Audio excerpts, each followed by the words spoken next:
படம் எப்படி அம்மா அப்பா பார்ப்பாங்க, எடுத்துக்க வேண்டாமோ அப்படின்னு நினச்சேன்.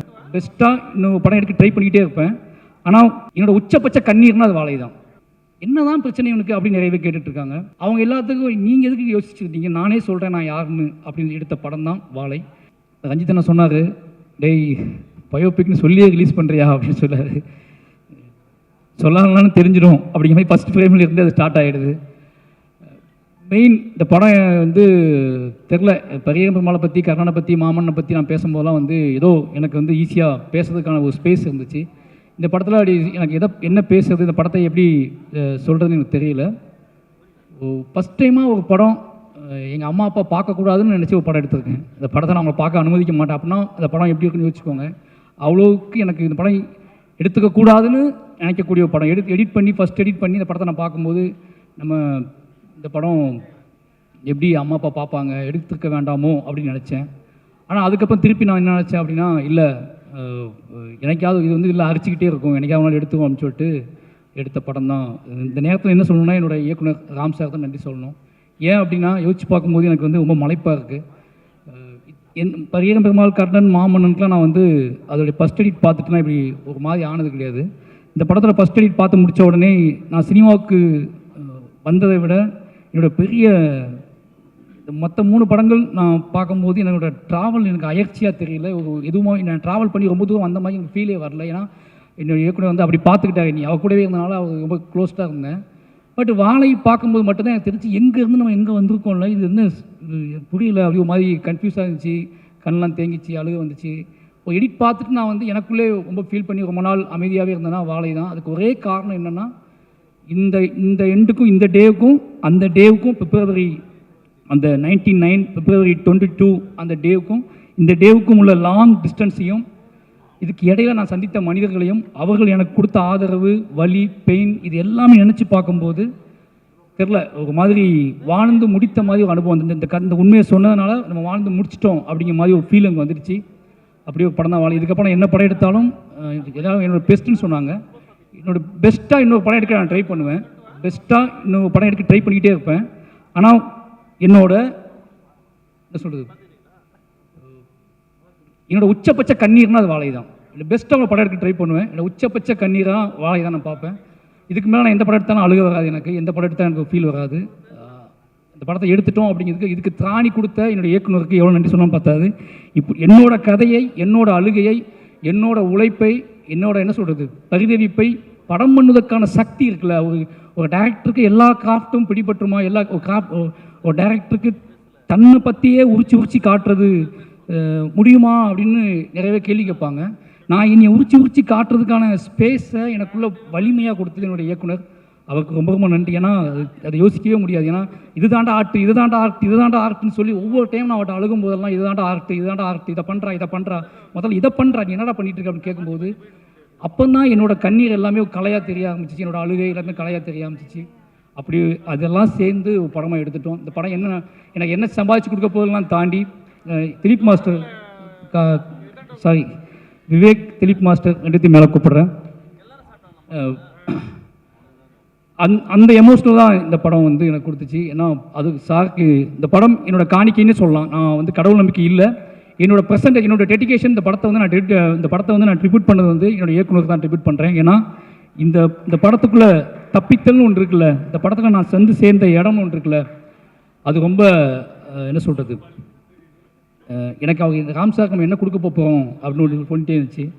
ஏதாவது ஒன்று கொடுக்கணும் அப்படின்னா இந்த படம் தான் அவருக்கு.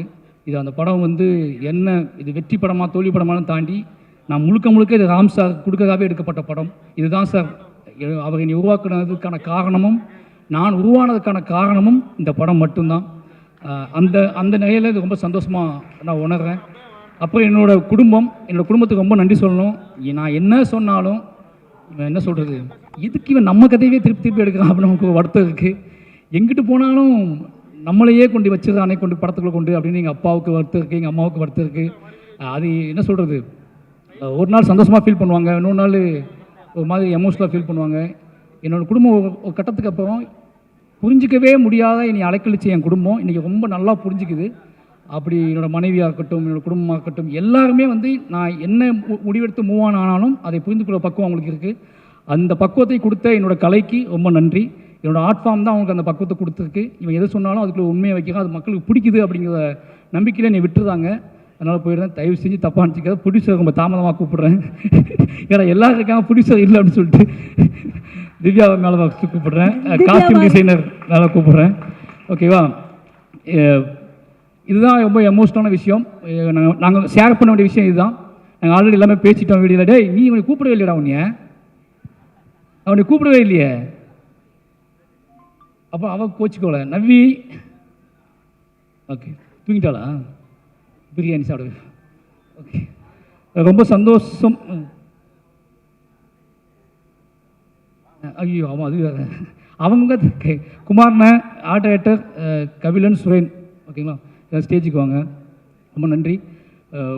எல்லாருமே நிச்சயமாக வந்து படம் ஆரம்பிக்கும் போது இது டைரக்டரோட கதை தான், டைரக்டரோட கதான்னு தெரிஞ்சு எல்லாருமே நான் என்ன திட்டினாலும் வாங்கிக்கிட்டு வேலை பார்த்தாங்க.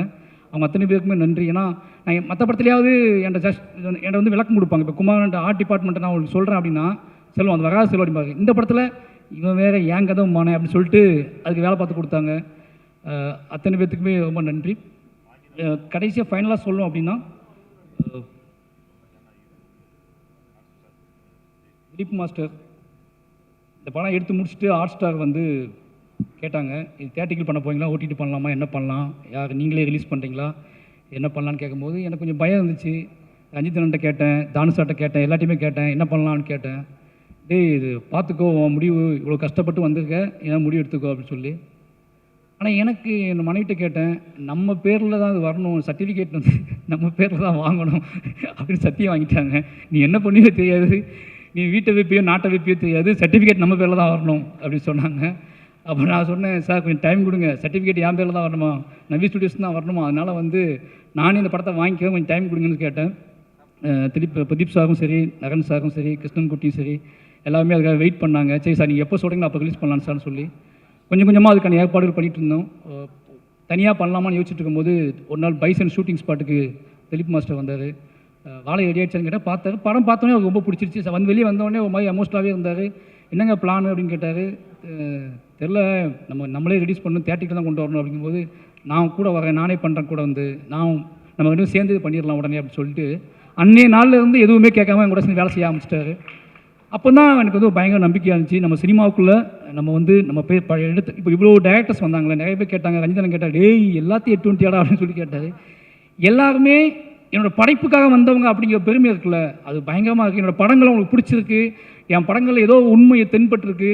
இந்த பையனுக்காக போய் பேசலாம், இந்த பையனுக்காக போய் இப்போ பார்த்தீங்கல்ல கர்ஜித்துட்டு போனார்ல மிஸ்கின் அண்ணன் அப்படி பண்ணார்ல, அதுக்கான காரணம் ஒரே காரணம் தான், இவனுங்களுக்காக பேசலாம். அது வந்து எவ்வளோ நாள் தாங்கணும் முடிவு பண்ணதுக்கு நம்ம படைப்புகளின் வழியாக அவங்கள நம்ம டச் பண்ணியிருக்கோம் அப்படிங்கிறது ரொம்ப பெருமையாக இருக்குது. இந்த நேரத்தில் வந்த என்னுடைய சக இயக்குநர்கள், ப்ரொடியூசர்ஸ், நடிகர்கள், நான் கூட்டு வந்த நடிகர்கள் எல்லாத்துக்குமே ரொம்ப நன்றி. ஏன்னா எனக்கு தெரியும் உங்களோட வேலை நேரம் எவ்வளோன்னு தெரியும். அதெல்லாம் தாண்டி அவனுக்கு போவோம், இந்த படத்தை அவனுக்கு சப்போர்ட் பண்ணுவோம், அவனுக்காக இந்த டயத்தை செலவு பண்ணுவோம் நீங்கள் முடிவு பண்ணதுக்கான காரணம் எல்லாத்துக்குமே ரொம்ப நன்றி. எங்கள் டீம் பார்க்க யாராவது விட்டுருந்தா மன்னிச்சிக்கோங்க. ஹாட் ஸ்டாருக்கு ரொம்ப ரொம்ப நன்றி. ஏன்னா அவங்க பிலீவ் பண்ண நாள்லேருந்து இது தொடங்கிச்சு. எல்லாருக்கும் மெயின் காரணம் எல்லாருமே என்னை ஒருத்தனை பிலீவ் பண்ணாங்க, எனக்காக வேலை பார்த்தாங்க. இன்றைக்கி வந்திருக்கவங்க எனக்காக வந்தாங்க. உங்கள் எல்லாரும் நம்பிக்கையை காப்பாற்றக்கூடிய படங்களை தொடர்ந்து எடுத்துகிட்டே இருப்பேன். இந்த அப்படி ஒரு படமாக வாழை இருக்கும். நிச்சயமாக வாழை என்னை பற்றி புரிந்து கொள்வதற்கு யாரா இவன் இதே திருப்பி பேசிகிட்டு இருக்கான் அப்படின்னு நிறைய பேர் கேட்டுட்ருக்காங்க. என்ன தான் பிரச்சனை இவனுக்கு அப்படின்னு நிறைய பேர் கேட்டுட்ருக்காங்க. அவங்க எல்லாத்துக்கும் நீங்கள் எதுக்கு யோசிச்சுருந்தீங்க, நானே சொல்கிறேன் நான் யாருன்னு அப்படின்னு எடுத்த படம் தான் வாழை. நிச்சயமாக இந்த படம் உங்களுக்கு வந்து எல்லா கேள்விகளுக்கும் பதில் சொல்லக்கூடிய படமாக இருக்கும். சார், அதாவது இந்த படம் நீங்கள் எடுக்கும் பொழுது நான் முன்னாடியே கேட்டது தான், இமோஷனலி நீங்கள் எந்த அளவுக்கு பேலன்ஸ்டாக இருந்தீங்க, அடிக்கடி நீங்கள் மருத்துவமனை செல்ல வேண்டிய ஒரு கட்டாயம் கூட ஏற்பட்டுச்சு அப்படின்னு கேள்விப்பட்டோம். அது உண்மையா? அதை பற்றி சில விஷயங்கள். அது ஒன்றும் இல்லை, திருப்பி அந்த 10 days அந்த கிளைமாக்ஸ் எடுக்கும்போது மட்டும் கொஞ்சம் பேனிக்காக இருந்துச்சு எனக்கு. அதை வந்து யார்கிட்டையும் ஷேர் பண்ண முடியல, யார்கிட்டையும் சொல்ல முடியல. அந்த விஷயம் மட்டும் தான் இருந்துச்சு. அப்போ தூக்கம் இல்லாமல் இருந்துச்சு, அவ்வளோதான். பட் அது ஏன் அப்படிங்கிறது படம் பார்க்கும்போதெல்லாம் புரிஞ்சுக்குவாங்க. ரொம்ப நன்றி. நிச்சயமா சார். தேங்க்யூ.